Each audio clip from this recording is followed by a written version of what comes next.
ક્યાં લઈ જાવ છો અનિલભાઈ તમે? ખબર નહીં, આ રોડ જઈને જાય છે. હવે વોટર પાર્કમાં જઈએ છીએ અમે.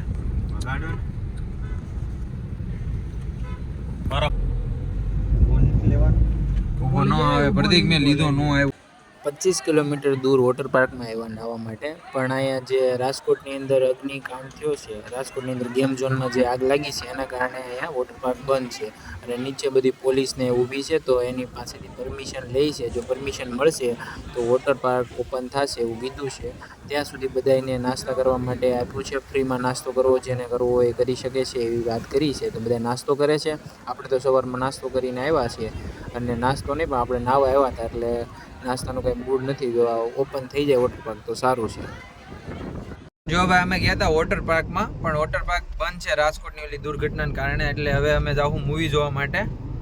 તો હવે મૂવી સર્ચ કરે છે પ્રતિકભાઈને કે મૂવી કઈ મૂવી છે અત્યારે. અને અમારા શું નામ ભાઈ તમારું? કેવું લાગ્યું તમને વોટર પાર્કમાં જઈને? આનંદ થયો. તમે ત્યાં જઈને શું કર્યું? અત્યારે ધંધાએ જોર પકડ્યો છે. કેનો જોર પકડ્યો? ધંધાએ જોર પકડ્યો છે. અત્યારે વોટર પાર્ક બંધ કરી દીધો. હવે એનાથી શું ફાયદો થતો હોય ખબર નથી, પણ દુર્ઘટના રાજકોટમાં બની આના કારણે મને નથી ખબર ઉધનાનું. ત્યાં ટ્રાફિક બહુ હોય, ગાડી મૂવી જોવાનો પ્લાન ફ્લોપ ગયો છે, કેમ કે જે મૂવી જોવું હતું એ મૂવી અત્યારે છે નહીં ને 3 વાગે છે. બાકી બધા આલતું ફાલતું મૂવી અત્યારે છે, તો આપણે એવું જોવું નથી. એટલે હવે આપણે શું કરીશું, ડાયરેક્ટ વયા જઈશું ઓફિસે. હવે ભૂખ લાગી છે, બપોર થઈ ગયું છે, તો ઓફિસે કંઈક ઓનલાઈન મગાવીને ખાઈ લેશું. કેમ કે હોટલમાં જવાનું મૂડ છે નહીં, કેમ કે બહુ ગરમી છે. એટલે ઓફિસમાં જઈને શાંતિથી ખાઈ લેવાનું છે ઓનલાઈન મગાવીને, પછી શાંતિથી બેવાનું છે, સૂવાનું છે, પછી મેળ આવે તો મૂવી જોવા જવું છે. બાકી જય સીતારામ. સોકે હોલ બધવાની છે બા, મને ખબર છે. ડાઇનિંગ ટેબલ બનાવીને એવું કરી નહીં, સોફા છે પાછળ લઈ લે ખુરશી. ઓફિસે આપણે જમવા માટેનું મંગાવી લીધું છે અને બધા મિત્રો જમવા બેસી ગયા.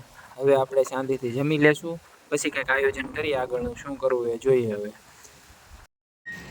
આજે પ્રોગ્રામ બનાવેલો છે ભાઈ. કાજુ કરીનું શાક છે. આ જો આનો શોટ લઈ લીધો ભાઈ. તારો આનો શોટ લઈ જાણે કીધું મારો શોટ લ્યો, એનો શોટ લઈ લીધો છે. અને શાક છે, દાળ ભાત, પાપડ, છાસ. આમાં મુઈ કાઈ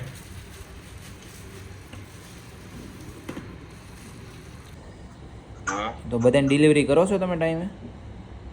હા, કરી છે કેમ? બહુ બધા લોકોને તમે પૈસા નથી આપ્યા, પૈસા લઈ લીધા છે. કોણ બોલ? હું ધ્રુવીન બોલું છું. આ એક કેરીવાળા ભાઈ હતા જે ઓનલાઈન બધા પાસેથી પૈસા લઈ લે, પછી કેરી નહોતા મોકલતા. એટલે આપણે એની જોડે વાત કરી હતી. આપણા અમુક માણસો સાથે ફ્રોડ થયો હતો, એટલે આપણે એને ફોન કરી દીધો હતો. ને હવે આપણે વિડીયોનો એન્ડ કરીશું. આની સાથે બીજી વાર ક્યારેક વાત કરી લઈશું. અને આજના દિવસ માટે એટલું જ. હવે આપણે નેક્સ્ટ વિડીયોમાં મળીશું.